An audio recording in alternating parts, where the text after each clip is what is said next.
Hello and welcome once again sa atong Sir Jarrell TV and I hope nagakanunay kamo nga naa sa maayong nga kamot kauban ang atong buhi nga Dios and we are always nagaampo nga kita nagalambok sa atong uh, spiritual journey as we study the Word of God and I hope nga mo tanaw ka mo sa YouTube channel na to sa Sir Jarrell TV YouTube channel and also sa TikTok account na to diha Sir Jarrell, the same Sir Jarrell TV TikTok account. You can click follow and also sa YouTube you can click subscribe button lesson na to diha sa Genesis, no? Dalon ko kamo diha, no, sa atong lesson na to diha, no, sa atong lesson sa Genesis, mga kaigsunan, no? Genesis chapter 2 na ta, no? Genesis, no, praise God, no? Layo-layo na atong naabtan from our lesson, no? I hope nga makasubaybay kamo because giplano na to kini nga mag-lesson ta series aron nga mas in-depth or palalom na to nga pagtuon sa Book of Genesis nga gisulat ni Moses, mga kaigsunan. And atong basahon, no? Una atong pagabasahon ang atong text this afternoon. Makita nato diha sa Book of Genesis, mga kaigsunan. Book of Genesis chapter 2. Book of Genesis chapter 2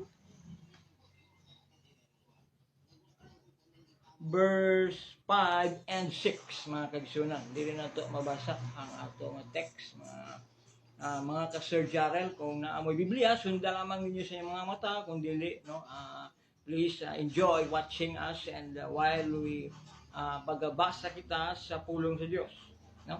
Genesis chapter 2 verse 5 and 6, mga kaigsunan. And every plant of the field before it was in the earth, and every herb of the field before it grew, for the Lord God had not caused it to rain upon the earth, and there was not a man to till the ground. But there went a mist from the earth and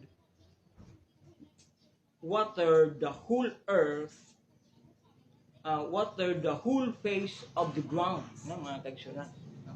And atong pagbasahon sa Cebuano version, mga kaigsunan, atong makita na to sa Cebuano version sa Book of Genesis, mga kaigsunan, no? Atong tanawon siya sa Cebuano nga Biblia aron masabtan nato sa atong pinulungan maong diya sa Genesis chapter 2 versikulo 5 hangtod 6, mao kini ang atong mabasa sa Cebuano nga Biblia, mga kaigsunan. At pagbasa, ug wala pa'y tanom sa kapatagan nga diha sa ibabaw sa yuta. Ug wala pa'y tanom sa kapatagan nga misugod sa pagturok kay si Jehova nga Dios wala pa magpaulan sa ibabaw sa yuta, ug wala pa'y tawo nga makaamuma sa yuta.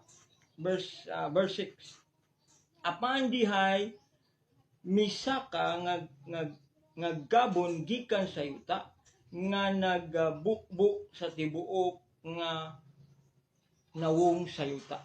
Diyan nato makita, mga kaigsunan, no? May God blesses His word nga yano na to ah, mat ma matipid mga kaigsunan, no?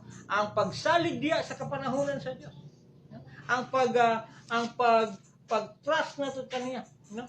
O ang pagsalig nato diya sa iyang provision, no? Trusting diya sa iyang gi-provide, that God will always provide mga kaigsunan, no?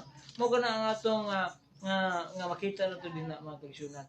And magadawat diya sa atong responsibility nga each of one of us na ay responsibility sa church, sa community, sa kung asa man ka karon, no? Nga gusto sa Dios nga mag-grow kita spiritually, no?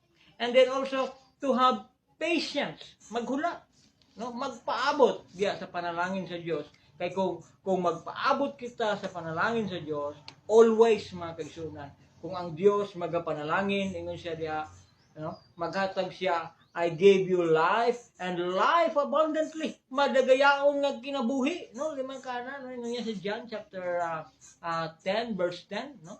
Nga we will be prospered by God, no? Ipanalanginan sa Dios ang imo pag-eskwela.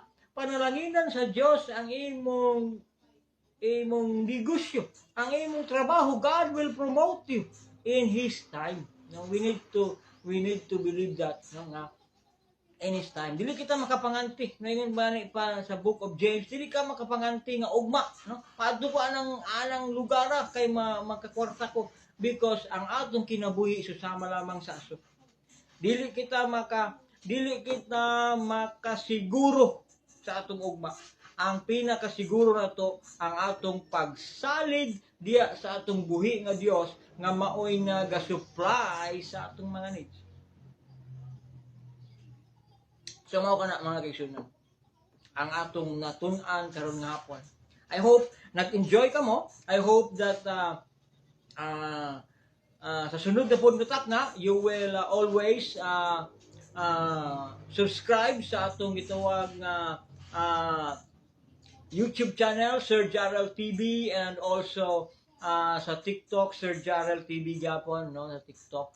And daghang salamat and God. Hello and welcome once again sa atong